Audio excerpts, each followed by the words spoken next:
Hello, today we are going to build an urban environment with a central public open space that is never overshadowed. The buildings adjacent to the public open space are cut off to the angle of the sun at its lowest position during winter solstice, so while the rest of the urban environment might only receive a limited sunlight during the day, the public open space has unlimited sunlight throughout the year.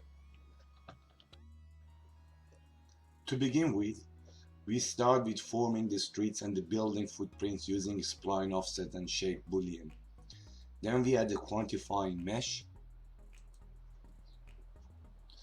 an edit poly on top, and we select the faces that are to be the buildings, leaving out the public open space and the immediate block streets east, north, and west.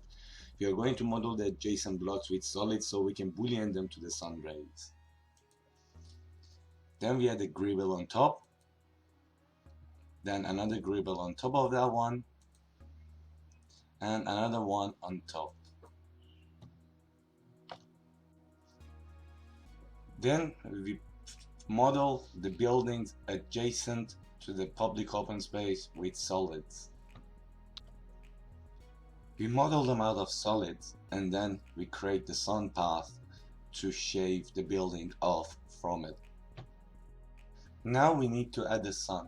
To do that, we go to Create, we go to Systems, Daylight, select the north, and pull the sun out. Now we go to Get Location, we go to Australia, we go to Melbourne, OK. Now there's our sun at its default day of winter solstice. We change the time to 9 o'clock. Now we have the sun. Now we need a point. To do that, we go to Helpers, we go to Point, select, place a point there, and we align the point with the north. Now we need a plane, we need a box where the public open space is going to be. So we put a box.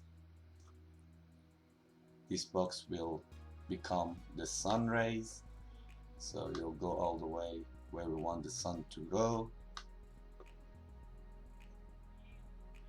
Like there, and a height of 0 will be fine. Now we go and put an edit poly on top of that.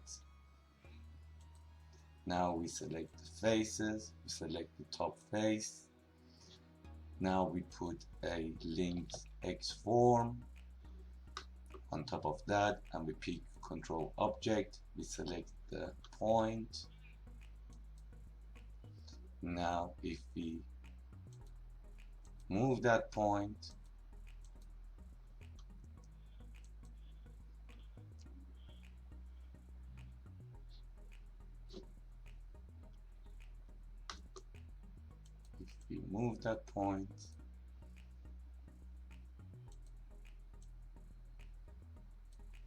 it will move with the point. So now we need to select the point and align it with the sun rays. Select the sun, and now we've got our sun rays. We repeat that a few times, and then we have our sun rays. We boolean them and union them together, and then we select the buildings adjacent to the public open space and boolean them to these sun rays. As a result, you have the buildings shaped to the sun angle, and the sun is always going to be available on this public open space throughout the year. Thank you for watching this video. I hope it's been helpful.